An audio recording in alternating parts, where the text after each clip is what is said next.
생명을 위협을 받는 이 거대한 폭풍의 이 소용돌이 속에서 요나와 뱃사람들이 계속해서 사투를 벌이고 있습니다. 이 난국을 어떻게 하면 극복할 수 있을까? 어떻게 하면 이 난국을 좀 헤쳐나갈 수 있을까? 얼마나 많은 고민들, 얼마나 많은 생각들을 했겠습니까? 그런데 드디어 요나가 하나님에게 불순종한 이유였다라고 하는 것이 밝혀지게 되지요. 뱃사람들은 하나님을 향한 두려움에 빠집니다. 하나님께서 이렇게 하셨다는 겁니다. 그 요나 한 사람 때문에. 그리고 이 폭풍을 잠재울 모든 해결 방법이 이제 요나에게 있다라고 하는 것을 모두가 다 깨닫게 됩니다. 자, 이 모든 사실을 다 알게 되었다면 이제는 어떻게 해야 할까? 어떻게 해야 될까요? 이 모든 일들을 다 해결 방법도 알았고 그 이유도 알았단 말이죠. 그럼 어떻게 해야 되겠냐는 거예요. 그래서 이 뱃사람은 요나에게 묻습니다. 어떻게 묻죠? 오늘 본문 11절 볼까요? 제가 봅니다. 바다가 점점 흉흉한지라 무리가 그에게 이르되 우리가 너를 어떻게 하여야 바다가 우리를 위하여 잔잔하겠느냐 했습니다. 우리가 너를 어떻게 해야 이 바다가 잔잔해지겠느냐 묻습니다. 지금 생사가 왔다 갔다 하고 위협적인 이런 상황 속에서 한시가 급한 상황에서 뱃사람들의 이 질문을 보면 격양된 어조보다는 아주 매우 차분하게 들려집니다. 이는 뱃사람이 요나를 존중하고 있다라고 하는 것을 느낄 수 있습니다. 자신의 방법으로 이 상황을 해결하려고 하거나 혹은 자신들의 잘못이 아님에도 요나 한 사람 때문에 겪어야 하는 지금의 이 상황에 격분하고 분노하고 그 책임을 이 요나에게 물으려고 하기보다는 먼저 요나에게 묻는 겁니다. 그 모든 사실을 다 알고 있음에도 불구하고 야 요나야 지금 어떻게 하면 좋겠냐? 너 때문이라는데 하나님이 너로 인해서 분노가 하셨다는데 지금 어떻게 해야 되겠느냐? 너 생각은 어떠냐? 묻고 있는 겁니다. 자, 그러자 요나가 대답을 합니다. 어떻게 대답한지 볼까요? 뭐라고? 12절을 같이 한번 읽겠습니다. 12절입니다. 시작.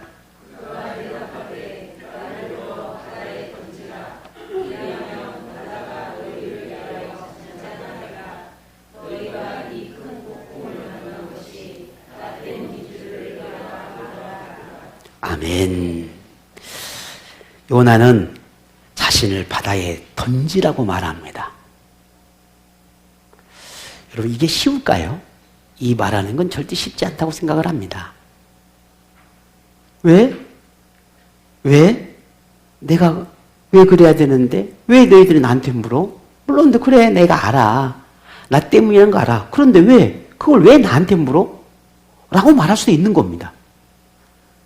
그런데 요나는 자신을 바다에 던지라고 말합니다.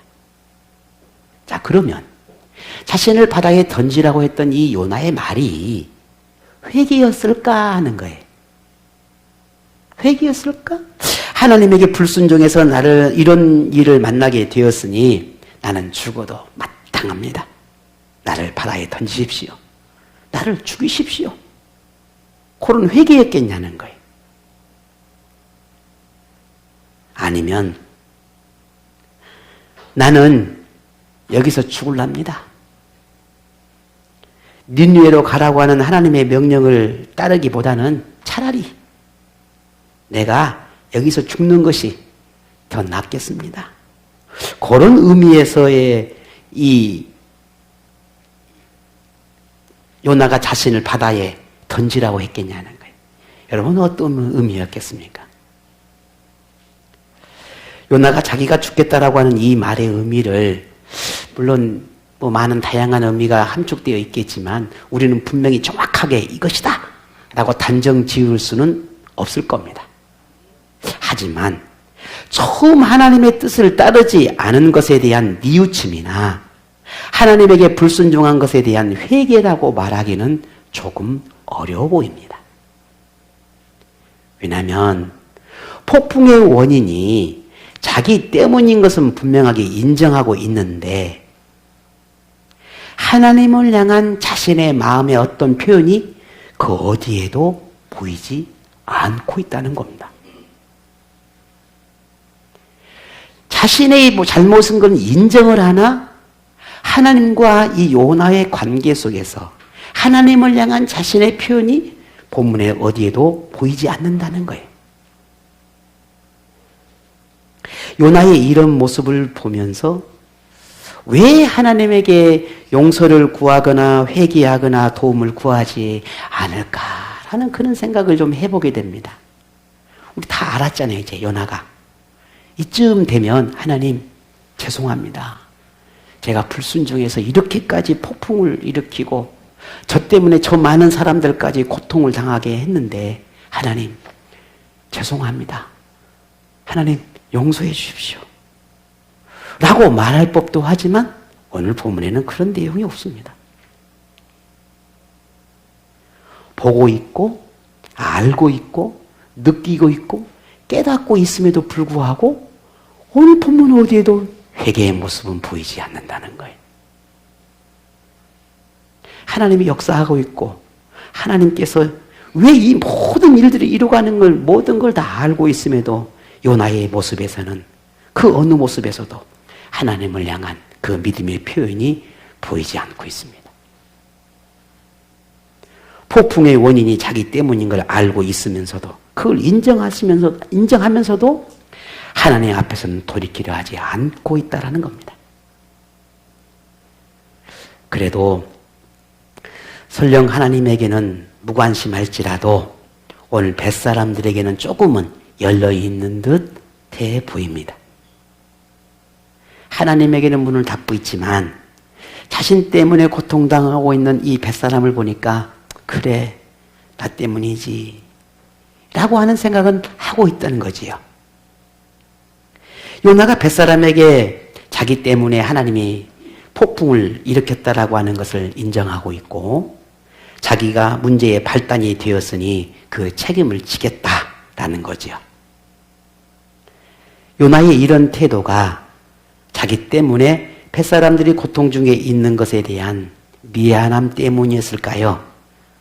어쩌면 그랬는지도 모르죠. 그 때문이었는지 모르나 그 이유가 무엇이든지 간에 요나는 자기를 희생하려고 하고 있습니다. 왜? 그렇게 해야만 이 사람들에게 이 고통을 좀 더 벗어나게 할 수 있지 않을까라고 하는 그런 생각이 들었던 것 같습니다.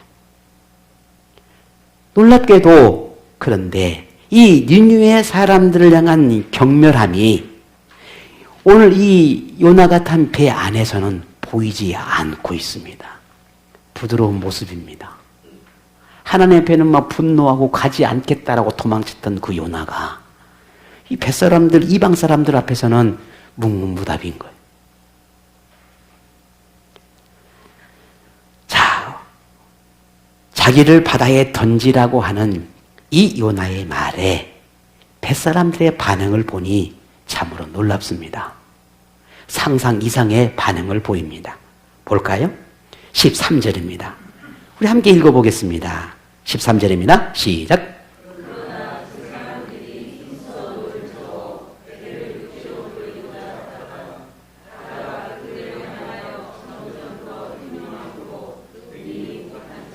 아멘. 뱃사람들은 무슨 마음에서인지 자기를 바다에 던지라 라고 하는 이 요나의 말에도 즉시 행하지 않고 배를 바다를 건너서 육지로 돌려보려고 그 폭풍을 헤쳐나가려고 부단히 노를 젓는 그런 모습을 보여주고 있습니다. 여러분 어떤 생각이 듭니까? 우리가 뱃사람이었으면 요나가 자신을 바다에 던지라고 했고 바다에 던져버리면 이 모든 문제가 다 끝나는구나 라고 생각하고 요나를 그냥 바다에 던질 수도 있습니다. 근데 그렇게 행하지 않습니다. 배를 돌려서 육지로 가보려고 노력하고 있는 모습을 보여주고 있습니다. 요나를 한번 살려보겠다는 거잖아요. 그렇게 쉽게 어떻게 한 사람의 생명을 그렇게 쉽게 버릴 수 있겠냐는 거지요. 설령 요나의 책임이고 요나의 잘못이고 이게 요나 때문에 벌어진 모든 상황이고 일이긴 하나 뱃사람들에게는 그 요나를 쉽게 그렇게 내던질 만한 그런 모습은 아니었다라는 거지요. 여러분, 이런 자신을 위해 노력하고 애쓰고 있는 그 뱃사람들의 모습을 본 요나의 마음은 어땠을 것 같습니까? 오늘 우리는 이토록 애쓰고 있는 그 뱃사람들의 모습을 보면서 어떤 생각이 듭니까? 요나와 뱃사람들의 이 모습을 보면 너무 다른 대조적인 모습을 보이고 있다는 생각에 참 우리가 벗어날 수 없다는 생각이 들어요. 왜냐하면 요나는 수많은 니느웨 사람들을 버렸습니다. 하지만 뱃사람은 요나 이 한 사람을 버리지 않으려고 부단히 노력하고 있는 모습을 보여줍니다. 니느웨 사람들을 버려서라도 자기의 생각, 자기의 뜻대로 하려고 했던 그저 니느웨 사람들에게는 아무런 관심도 없었던 요나와는 달리 이 뱃사람들은 요나 한 사람을 향해 집중하고 있다는 겁니다. 요나는 이기심과 잘못된 편견에 사로잡혀 서 있지만 뱃사람은 요나가 어느 민족이든 혹은 그가 하나님을 믿든 안 믿든 그가 하나님을 알든 안든 모르든 그가 하나님의 사람이든 그가 어떤 신을 섬기든 그건 중요하지 않게 생각하고 있습니다. 요나는 자기를 더 중요하게 생각했지만 뱃사람들은 자기보다는 하나님의 징벌에 놓이는 이 요나를 더 생각하고 있습니다. 요나의 이기적인 모습과는 반대로 뱃사람들은 포용적이고 너그러운 모습을 보여주고 있다는 겁니다. 이런 전혀 다른 상반된 모습, 요나와 뱃사람의 전혀 다른 모습을 보면서 오늘날 우리 그리스도인과 비그리스도인의 모습은 너무 닮아 있지 않나 하는 그런 생각도 해보게 됩니다. 하나님의 말씀을 배우는 그리스도인이 당연히 그리스도인의 모습이 나타나야 함이 마땅함에도 오히려 비그리스도인보다 더 못하는 생각이 드는 경우도 있다라는 거죠. 그리스도인이 비그리스도인보다 더 어쩌면 너그럽고 더 이타적이고 배려나 이해나 관용의 태도나 혹은 넓은 아량이나 혹은 이 포용심도 더 있어야 할 것입니다. 그런데 그렇지 않는 모습이 있다는 거죠. 우리가 왜 그래야 되느냐라고 말하면 우리는 그렇게 성경을 통해 배우고 있고 가르침을 받고 있잖아요. 그리고 우리는 그리스도인이란 말입니다. 그렇다면 그래야 되니 마땅하지 않을까요?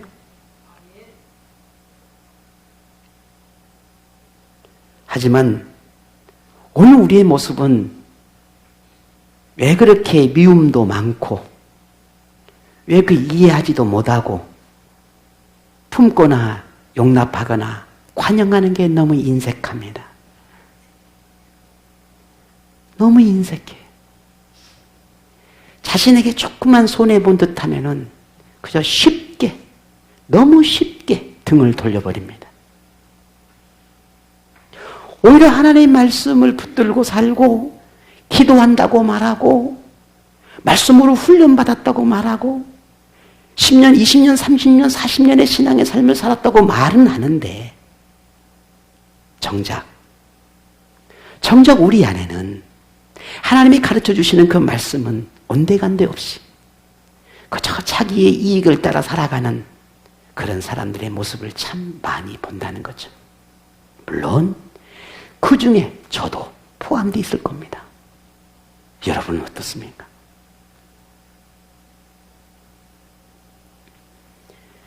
그리스도인의 삶에 대해 이야기할 때면 그리스도인들도 세상 사람과 다르지 않은 똑같은 사람에 불과한데 왜 우리는 달라야 하느냐고, 왜 우리는 그렇게 살아야 되느냐고, 왜 우리는 그런 모습을 살아야 되는지, 왜 우리에게 그런 요구를 하느냐고 의문을 갖곤 합니다.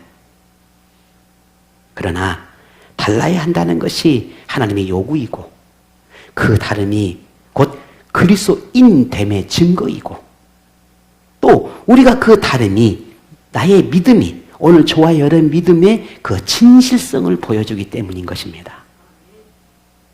내 믿음이 진실하기 때문에, 내가 그리스도인이기 때문에, 혹은 내가 하나님의 자녀이기 때문에, 혹은 내가 하나님의 백성이라고 하는 것을 믿기 때문에 내가 다름의 삶을 살아가는 것입니다. 그것을 통해서 나의 작은 믿음이나마 하나님에게 드러내는 증거가 되는 것입니다. 근데 이것이 결국은 하나님이 그토록 원하시는 더 선을 이루게 되는 계기가 되고 전도의 문이 열리는 기회가 되고 하나님의 은혜가 전달되는 다리가 된다는 겁니다. 내가 그렇게 살았더니, 내가 그렇게 노력하고 예수려고 했더니 하나님은 나를 그렇게 들어 쓰셨던 겁니다. 하나님은 그걸 원하고 계시는 거죠.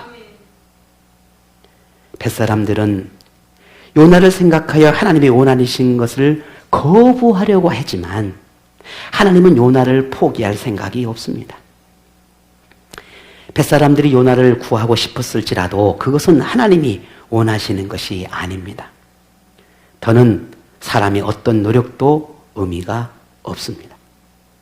하나님은 뱃사람들이 요나를 위할 때, 그래서 요나를 어떻게 하면 좀 구해보려고 할 때 하나님은 어떻게 했다고 했습니까? 풍랑이 더 거셌다 했습니다. 풍랑이 더 거세지는 거예요.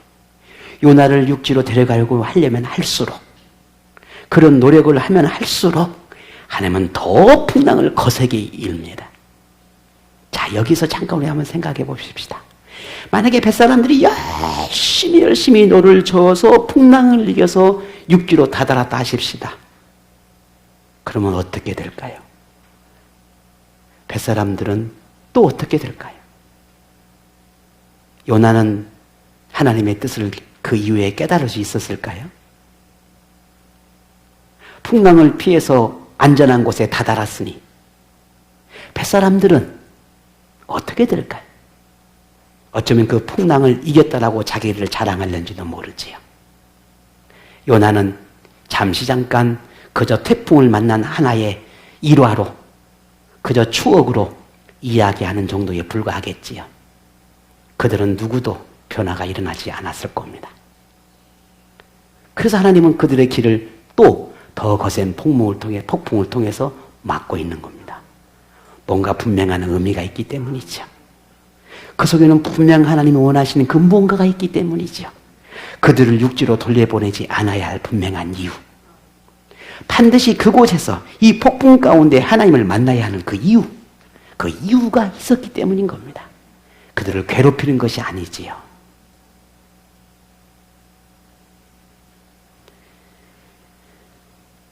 하나님은 뱃사람들이 요나를 위할 때마다 그렇게 가로막습니다. 이제는 단 하나, 하나님이 원하시는 것에 이제 순응한 것뿐입니다. 하나님은 요나를 원하고 있으니 요나를 내어 드려야 합니다. 죄는 반드시 그 죄에 대한 책임을 묻게 되는데 요나는 자기 죄에 대한 책임으로 바다에 던져줘야 했습니다. 그래야 다른 사람이 살 수 있습니다. 만일 요나가 계속해서 부인하고 고집을 부린다면 자기뿐만 아니라 뱃사람들도 함께 그 고통 속에서 계속 있을 수밖에 없는 겁니다. 뱃사람들은 더는 머뭇거릴 수 없다는 것을 깨닫게 되지요. 그리고 요나를 들어서 바다에 던집니다. 순간 어떻게 됩니까? 그렇게 거세게 일었던 그 폭풍이 언제 그랬느냐는 듯 고요한 바다로 변하게 됩니다. 여기서 우리는 참 놀라운 진리 하나를 발견하게 되는데요. 예수님 당시 바리새인과 서기관 등 많은 종교 지도자들이 예수님에게 묻습니다. 당신이 정말 하나님의 아들이냐? 당신이 정말 메시아냐? 만약에 당신이 하나님이 보낸 하나님의 아들이고 메시아라면 그 증거를 내게 좀 보여줘라. 그 증거를 좀 보여주면 내가 믿겠다는 거잖아요. 증거를 보여달라는 거예요. 그때 예수님께서 이렇게 말씀을 합니다. 내가 너희에게 그 증거가 있는데 딱 하나 너희에게 보내줄 수 있는 게 하나 있다. 그것은 마태복음 12장 39절에 선지자 요나의 표적밖에는 보일 표적이 없느니라 라고 하는 말씀을 하십니다. 이것은 요나가 뱃사람들을 구하기 위해서 자신을 희생했던 것처럼 예수님도 죄인을 구하기 위해서 죽으실 것이다 라고 하는 그 뜻을 오늘 이 요나의 표적이라고 하는 걸 통해서 알려주셨습니다. 물론 요나는 자기 죄 때문에 죽은 것이었습니다. 죄가 없기 때문이 아니었어요. 요나는 물론 자기 죄 때문이었지만 예수님은 자기 죄가 아닌 오늘 우리, 저와 여러분을 위해서 그 죄 때문에 죽었다라고 하는 이 차이점이 있습니다. 우리는 이것을 뭐라고 말합니까? 대속적 죽음이라 그래요. 나를 대신해서 내가 죄값을 받아야 되는데 나의 죄값을 예수님이 대신해서 죽으신 거지요. 이것을 대속적 죽음이라고 말하고 그런 예수님을 가리켜서 대속물이 되어주셨다라고 표현을 합니다. 죄는 이렇게 하나님의 분노를 일으킵니다. 하지만 예수님의 대속적 죽음은 하나님의 진노를 잠잠케 하셨어요. 죄의 책임은 죄를 짓는 사람에게 그 사람이 그 책임을 물어야 하지만 예수님은 그 죄의 책임마저도 대신 감당해 주셨습니다. 죄는 죽음에 이르게 하지만 예수님의 대속적 죽음은 죄인을 살리셨습니다. 우리는 인생이란 어쩌면 작은 배를 타고 항해를 하고 있는 것과 같을는지도 모릅니다. 이 작은 배에서 우리는 때로는 폭풍을 만나게 되지요. 그 폭풍 속에서 우리가 살아가야 하는 그런 존재라는 겁니다. 우리는 순탄하고 그저 아무런 문제가 없이 평탄한 그런 인생을 꿈을 꾸곤 합니다. 그렇게 우리는 꿈을 꾸고 하나님께 기도하고 구하기도 하지요. 그게 정말 행복한 인생일까 하는 생각도 해보곤 합니다. 그러나 하나님은 우리에게 폭풍을 만나게 합니다. 감당할 수 없을 만큼의 폭풍을 만나기도 합니다. 때로는 생명의 위협을 느낄 정도의 폭풍을 만나기도 합니다. 때로는 바다에 던지는 폭풍을 만나기도 합니다.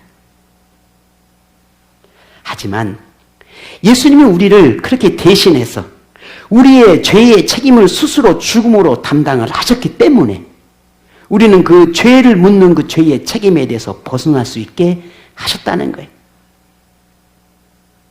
우리는 그 은혜 때문에 더는 죄의 폭풍을 만나지 않을 것이고 인생의 항해를 지금 하고 있는 겁니다. 우리는 요나처럼 자기 죄 때문에 하나님의 진노를 받아야 했지만 예수님이 하나님의 진노를 우리를 대신하여 받았었기 때문에 더는 하나님의 진노의 대상이 되지 않을 수 있었습니다. 오늘 우리는 이 놀라운 진리를 절대로 잊지 않아야 합니다.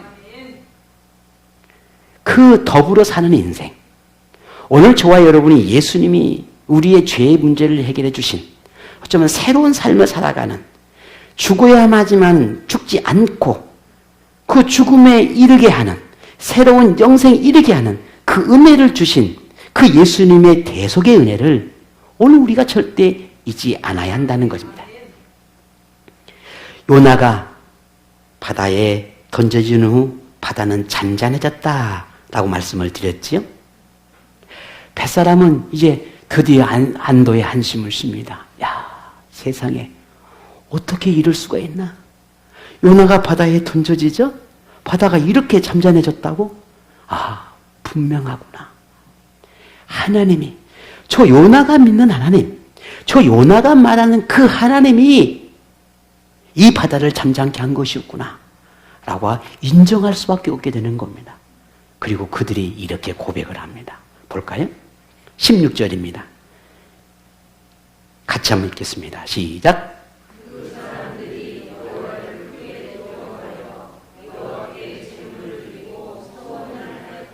아멘.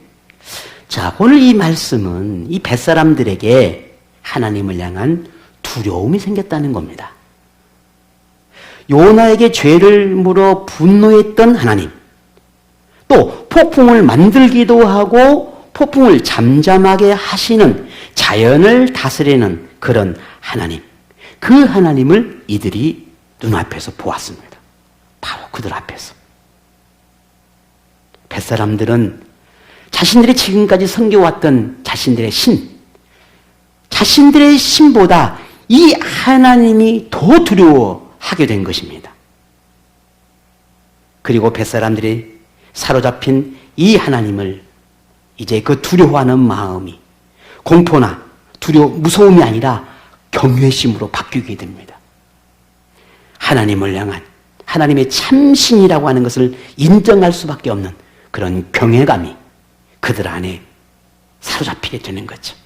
결국 이것은 요나가 믿었던 요나가 만했던 그 하나님, 요나의 민족의 하나님, 요나의 하나님이 아니라 이제는 나의 하나님, 오늘 우리 벳사람의 하나님, 이제는 그동안에 내가 알고 섬겨왔던 그런 바다의 신이 아니라 만물의 주인이신 하나님으로 인정하게 되고, 이들이 하나님을 경외하고 회개하고 하나님의 백성으로 되었음을 오늘 본문을 통해서 우리에게 알려주고 있습니다.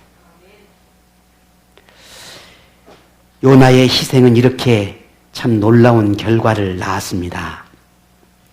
선지자의 사명을 거부했지만 하나님은 그런 불순종한 요나마저도 또 다른 방법으로 선지자적인 사명을 감당하는 사람으로 사용하고 있음을 볼 수 있습니다. 요나는 니느웨를 버리려고 도망했지만 하나님은 또 다른 이방인에게 하나님을 전하는 그런 입술로, 그런 사람으로 하나님께서 도구로 사용하고 계십니다. 요나는 하나님이 자기 민족의 유일한 하나님이기를 바라면서 이방인에게는 입을 다물고 싶었지만 폭풍 속에서 이방인들에게 하나님을 전했고, 더욱이 하나님이 살아계신 분이라는 것을 목격하게 하는 그런 통로가, 그런 다리가 되었습니다. 요나는 하나님을 거스리고 도망하면 자기가 원하는 것을 할 수 있을 거라고 생각했겠지만 하나님은 그것마저도 하나님의 뜻을 이루는데 사용했다는 겁니다. 우리 그리스도인이 이런 표현하기는 그렇지만 세상 사람들은 뭐라고 말합니까? 그걸 보러. 누구 손바닥에 안에 있다, 이런 표현을 씁니다. 그죠? 네. 그런데 오늘 우리는 뭡니까? 하나님의 계획하심 속에 뛰어봐야, 도망가봐야, 심지어 우리가 죽어봐야 다 누구 안에 있어요? 하나님 안에 있는 거예요. 하나님을 벗어나서 우리가 어디로 가겠어요? 하나님의 이끄심을 벗어나 우리가 어디로 가겠습니까? 하나님이 없는 곳이 어디 있습니까? 어디로 갈 거예요? 요나는 그럴 것 같았지만 그럴 수가 없어요. 요나는 이방인에게 절대로 자기 일을 희생할 수 없다고 했지만 결국 이방인 벳사람들을 위해서 오늘 자기는 죽어가고 있는 겁니다. 나는 저들을 위해서 나는 결코 희생할 수가 없어. 나는 저들을 위해서 나는 복음을 전할 수가 없어. 나는 저들을 위해서 하나님을 말할 수가 없어 했던 그가 나를 바닥에 던지라고 말하고 있는 겁니다. 그 결과 니느웨처럼 큰 서금은 아닐지라도 작은 배에 어쩌면 불과했을는지 모르지만, 그런데 그 배 안에 있는 사람들이 하나님을 경외하게 되었으니 얼마나 놀랍습니까? 하나님은 이렇게 일하신다는 거죠. 우리는 종종 이루고자 하는 것을 이룰 수 없을 때, 하고자 하는 것을 할 수 없을 때, 얻고자 하는 것을 얻을 수 없을 때 이렇게 말합니다. 하나님이 나를 가로막고 있나 봐. 하나님이 원하지 않나 봐. 하나님이 허락하지 않나 봐. 라고 하는 생각들을 하게 되지요. 정말 나는 이런 생각, 이런 마음, 이런 계획을 하는데 하나님은 왜 그러실까? 하나님은 싫어하시나 봐. 하나님은 나를 싫어하시나? 나를 미워하시나? 하는 생각을 하곤 하지요. 그러나 우리 분명히 알아야 합니다. 하나님은 우리 인생에서 우리의 원함과 다른 어떤 것을 얻게 하는 그런 모든 것들 속에 하나님 우리는 가로막거나 싫어하거나 원하지 않거나 우리가 뭐 더 힘들고 고난 속에 있기를 바라거나 그런 분이 아니라는 거예요. 오히려 더 하나님은 우리에게 더 좋은 것, 더 귀한 것, 오늘 우리에게 더 어울리는 것, 그 어떤 것들을 우리에게 추구하시고 하시는 분이 하나님이시라는 겁니다. 이게 하나님의 진심이라는 거예요. 하나님은 우리 인생을 가로막는 분이 아니라 우리 인생의 길을 만드는 분임을 믿으십시오. 하나님은 인생의 걸림돌이 아니라 오히려 우리가 가는 이 길에 걸림돌이 되어지는 것들을 치우시는 분이라는 것을 믿으시기를 바랍니다. 하나님은 우리에게 최상의 것이 무엇인지를 알고 계시고 우리 인생이 어떤 길로 가야만 가장 아름다운 것인지를 알고 계신 분입니다. 그래서 비록 우리가 그 길을 알지 못해 잘못된 선택을 하고 옳지 않은 길을 갈지라도 하나님은 반드시 우리를 돌이키시더라도 바른 길을 가도록 지도하시는 분입니다. 하나님은 우리에게 인생다운 그 인생을 주기 위해 하고자 하신 것은 하나님이 원하시는 것은 하나님이 계획하신 것은 반드시 하시는 분입니다. 이런 하나님 여러분 믿으시기를 바랍니다. 하나님은 타협이 없습니다. 하나님은 선을 위해서라면 우리가 아무리 거부할지라도 어떻게든 이루시는 분이심을 여러분 기억하시기를 바랍니다. 심지어 때로는 분노하시고 때로는 꾸짖고 때로는 상황을 바꾸서라도 반드시 하고자 하신 일은 하십니다. 그래서 저는 오늘 말씀을 묵상하면서 하나님이 하나님 참 고집쟁이시구나 그런 생각이 들었습니다. 하나님 어떤 분이라고요? 고집쟁이시.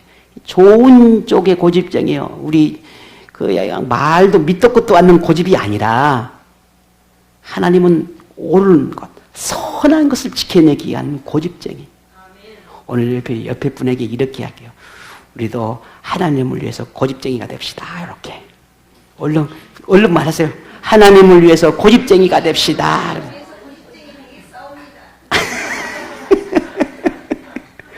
네. 그래요.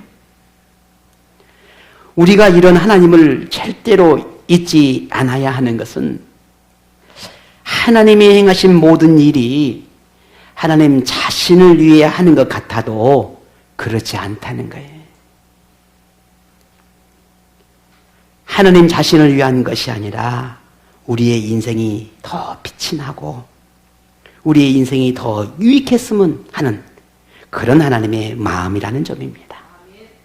하나님은 자기 영광을 위해 우리를 일회용품으로 사용하는 것이 아니라 우리를 더 빛나게 함으로 하나님이 영광을 얻고 우리를 더 높여줌으로 하나님이 높임을 받고 우리를 더 크게 쓰심으로 하나님이 위대함을 드러내는 겁니다.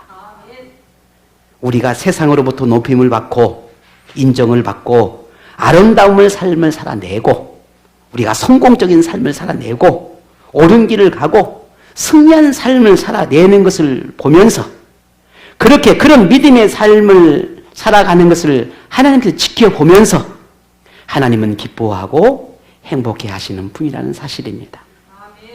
오늘 우리 부모들도 그러잖아요.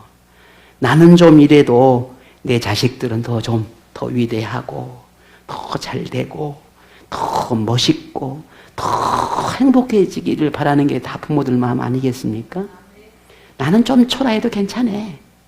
아니, 내가 사람들한테 조금 못났다 하면 좀 어때? 내 자식들이 훌륭하다고 칭찬받고, 내 자식들이 좀 잘됐다고 칭찬받고, 내 자식들이 조금 뭔가 사람들한테 막 인정받으면 그것으로 행복해하는 게 우리 부모들 아닌가요? 우리 하나님이 그렇습니다. 우리가 세상에서 쭈그렁쭈그렁 사는 게 아니라 좀 멋지게, 좀 행복하게, 믿음으로 승리하고 그렇게 행복해 살아가는 그 모습을 보면서 하나님이 영광을 얻으시는 거예요. 그런 모습을 보고 싶은 거예요. 우리를 이용해서 하나님이 영광을 얻으려고 하는 게 아니라는 말입니다. 그래서 하나님은 그런 오늘 하나님의 자녀인 우리에게서, 우리를 통해서 하나님의 영광을 받고, 우리를 통해서 하나님의 기쁨을 누리고, 오늘 저와 여러분을 통해서 하나님이 즐거워하기를 바라고 계시다는 거지요. 그러므로 우리를 위해 고집쟁이가 되신 하나님의 마음을 알아서 우리의 마음도 하나님을 향해 더욱 부드럽고 한 마음으로 경외하는 그런 자녀이기를 바랍니다.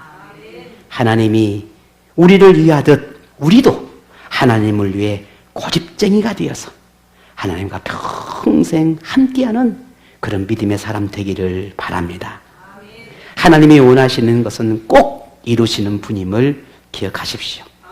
그런데 그 꼭 이루고 싶은 그 하나님의 마음의 결단은 늘 항상 최고의 선으로, 최고의 아름다움으로, 최고의 영광으로 쓰임받는 자녀가 되는 오늘 우리를 향한 꿈이 있고, 오늘 우리도 그 꿈을 꾸어야 하고 그 믿음으로 살아내는 오늘 저와 여러분이 되기를 원합니다.